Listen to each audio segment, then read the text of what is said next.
24 सितंबर 2025 को शुरू हुई घटना आज भी जारी है। वह आदमी जिसने हमें बर्फ को पानी में बदलना सिखाया, हमारा इंजीनियर सोनम वांगचुक अब जेल में है। 26 सितंबर को उन्हें राष्ट्रीय सुरक्षा अधिनियम एनएसए के तहत गिरफ्तार किया गया है। यह वही कड़ा कानून है जो देश के दुश्मनों के लिए बनाया गया था, लेकिन आज यह कानून उस आदमी पर लगाया गया है जो सिर्फ अपनी जमीन और अपनी जमीन के पानी की सुरक्षा मांग रहा था। ले जल उठा। 24 सितंबर की हिंसा में 4 लोगों की जान गई। वांगचुक को उठाकर हजारों किलोमीटर दूर जोधपुर जेल में डाल दिया गया। यह घटना दिखाती है कि कैसे एक शांतिपूर्ण आंदोलन को हिंसा में धकेलकर सरकार ने एनएसए इस्तेमाल करके लद्दाख की आवाज को दबाने की कोशिश की है।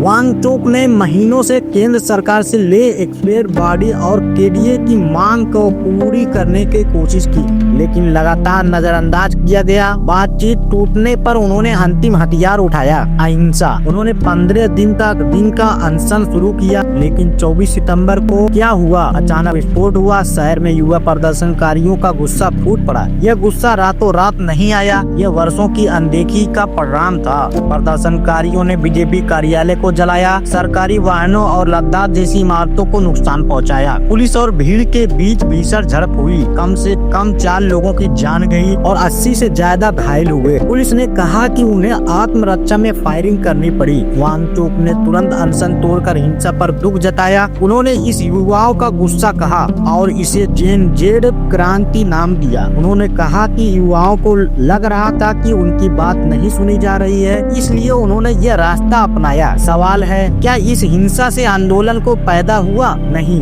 बल्कि इसने सरकार को आंदोलन को दबाने का सबसे बड़ा हथियार दे दिया। हिंसा के ठीक 2 दिन बाद 26 सितंबर को सरकार ने अपना असली चेहरा दिखाया। सोनम वांगचुक को गिरफ्तार कर लिया। प्रशासन ने उन पर हिंसा भड़काने और भड़काऊ भाषण देने का आरोप लगाया। उनके खिलाफ एनएसए लगाया गया। यह कानून सरकार को बिना मुकदमे के केवल शक पर किसी को जेल में रखने का अधिकार देता है। वांगचुक को लद्दाख से हजारों किलोमीटर दूर राजस्थान की जोधपुर सेंट्रल जेल में भेजा गया। वहां उन्होंने एकांतवास में रखा गया। यह केवल जेल नहीं बल्कि मानसिक प्रताड़ना भी है। पुलिस ने उन पर विदेशी फंडिंग की दुरुपयोग और पाकिस्तान से संबंध होने की भी जांच शुरू की। सोचिए, एक इंजीनियर जिसने पूरी दुनिया में भारत का नाम रोशन किया, उस पर आज देशद्रोही होने का आरोप लग रहा है। वांगचुक की पत्नी ने सही कहा, सरकार उस आदमी की छवि खराब करने के लिए इस स्तर तक गिर गई है जो पिछले 5 सालों से शांति से लड़ रहा था। लेकिन अब हम समझते हैं कि एनएसए का वार क्यों पड़ा। वांगचुक ने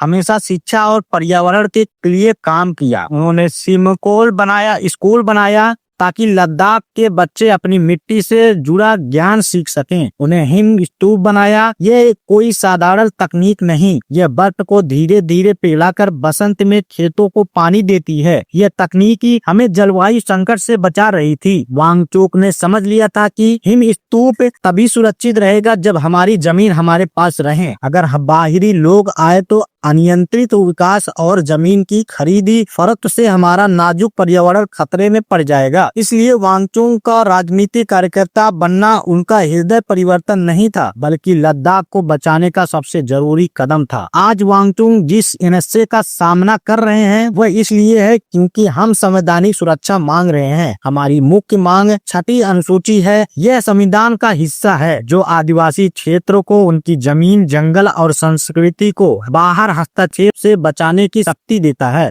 इसके मिलने से गैर स्थानीय लोग हमारी जमीन आसानी से नहीं खरीद पाएंगे। हमारे किसान भाई बहनों की जमीन सुरक्षित रहेगी। हमें अपनी स्थानीय परिषदों के जरिए अपने नियम बनाने, राजस्व जुटाने और विकास परियोजनाओं को अपनी जरूरत के हिसाब से चलाने की शक्ति मिलेगी। ये हमारी संस्कृति और स्थानीय नौकरियों की सुरक्षा की गारंटी भी देगी। वांगचुक ने साफ कहा कि हम स्तूप भौतिक सुरक्षा है और 6ठी अनुसूची कानूनी सुरक्षा है। एक के बिना दूसरा हमेशा खतरा में रहेगा। एनएसए का प्रयोग साबित करता है कि सरकार विकास के नाम पर पर्यावरण की बलि देनी चाहती है और लद्दाख इसे स्वीकार नहीं करेगा। सोनम वांगचुक आज जेल में हैं। उनकी आवाज को दबा दिया गया, लेकिन लद्दाख की आवाज को एनएसए से नहीं दबाया जा सकता। यह गिरफ्तारी बातचीत को खत्म करने और अविश्वास पैदा करने की कोशिश है। अब हमें क्या करना है? शांत रहें पर चुप नहीं। हमें हिंसा का रास्ता नहीं अपनाना है, लेकिन शांतिपूर्ण ढंग से अपनी मांगों को दोहराना है। संवैधानिक जागरूकता फैलाएं, हर गांव तक यह बात पहुंचाएं कि छठी अनुसूची सिर्फ एक राजनीतिक मांग नहीं, यह हमारे बच्चों का भविष्य है। आज वांगचुक जेल में है, पर हमारा संकल्प आजाद है। क्या आप चाहते हैं कि आपकी जमीन, आपकी संस्कृति और आपके पानी का आपका अधिकार रहे? लद्दाख जिंदाबाद, सत्यमेव जयते। मिलते हैं अगले वीडियो में, तब तक के लिए जय हिंद।